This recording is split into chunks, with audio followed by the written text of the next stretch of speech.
Hello friends, आज हम बात करने वाले हैं स्ट्रैटेजी के बारे में फॉर अपकमिंग एग्ज़ाम।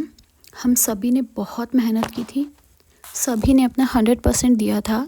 ये वीडियो स्पेशली मेरे उन फ्रेंड्स के लिए है जो 140 टू 150 के बीच में कहीं ना कहीं स्टक कर गए।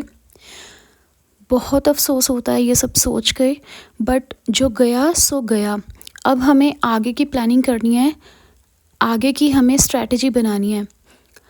कोई भी लड़ाई लड़ने के लिए, किसी भी युद्ध को जीतने के लिए हमारे पास एक बहुत अच्छी स्ट्रैटेजी होनी चाहिए। और एफएमजी हमारे लिए एक बहुत बड़ा युद्ध ही है कि हमें अपना डिग्री को वैलिड करना है, इस जिसके लिए हमारे पास एक बहुत अच्छी स्ट्रैटेजी होनी चाहिए। तो जो भी हमने अब तक पढ़ा है उसी को हमें कंटिन्यू करना चाहिए।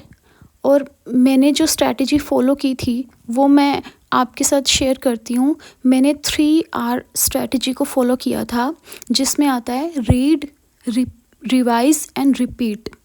Read, revise and repeat so that you can recall in the final exam.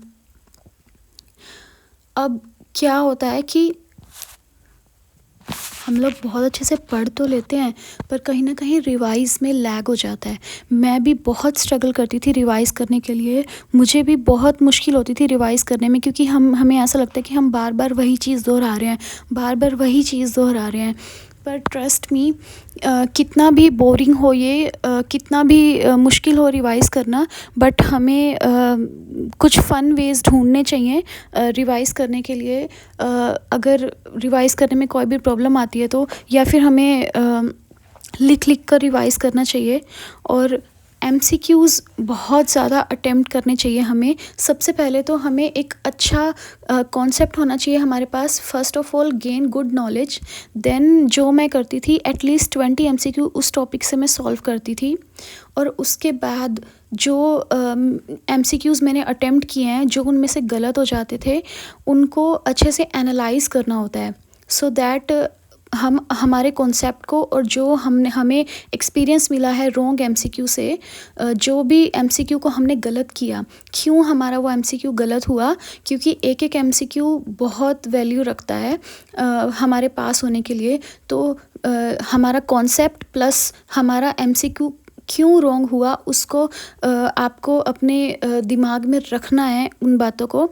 और एक चीज़ मैं करती थी कि सोने से पहले थोड़ा आउटलाइन याद करती थी कि आज मैंने क्या पढ़ा है, और जो क्वेश्चंस मेरे गलत हुए हैं उन पे थोड़ा ज़्यादा ध्यान देती थी, क्योंकि जो सही क्वेश्चंस हो रहे हैं वो तो हमें आ ही रहा है, पर जो क्वेश्चंस हमारे गलत हो रहे हैं हमें उन पे ध्यान देने की बहुत ज़्यादा ज़रूरत है। और एक बात जो मैं आप सबसे कहना चाहती हूँ कि आप सभी बहुत कैपेबल हैं, हम सभी एफएमजीज़ बहुत कैपेबल हैं। हमने बहुत मेहनत से अपनी डिग्री हासिल की है। और मैं ये मानती हूँ कि जितने भी मेरे दोस्त 140 टू 150 पे स्टक हुए हैं, वो स्टक नहीं हुए। उनकी जो सक्सेस है वो बस थोड़ा सा डिले हुई है। बस जो सक्सेस है वो थोड़ा सा डिले हुई है, कैंसिल नहीं हुई है।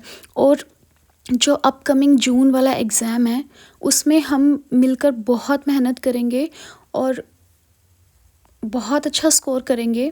और अभी जो हमारा स्कोर है उससे बहुत बेटर हम स्कोर लेकर के आएंगे जून एफएमजी एग्ज़ाम में। रिमेंबर, हार तब होती है जब हम हार मानते हैं, ना कि तब जब दुनिया हमें कह देती है कि यू आर डिफीटेड। नो, जब तक हम लड़ते हैं तब तक हम जीत रहे हैं। तो हम बिल्कुल अपनी पूरी जी जान से लड़ेंगे, जी जान लगा के एग्ज़ाम लिखेंगे और बिल्कुल बहुत अच्छे नंबरों से पास करेंगे। All the best.